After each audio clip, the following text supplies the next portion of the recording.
What is the highest power of 2 in 50 factorial? Now 2 is a prime number, so therefore we can apply this method to find out the highest power of 2 in 50 factorial. So what we have to do is successively divide 50 by 2. Okay, so let's divide 50 by 2. So 50 divided by 2 is 25. 25 divided by 2, the quotient is 12. 12 divided by 2, the quotient is 6. 6 divided by 2, the quotient is 3. 3 divided by 2, the quotient is 1.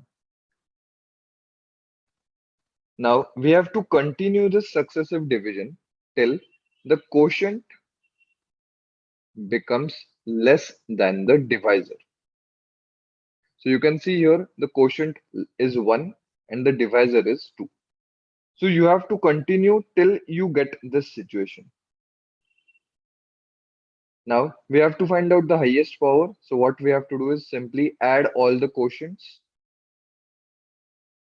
So 25 plus 12, that becomes 37, plus 6 plus 3 plus 1, that is 10.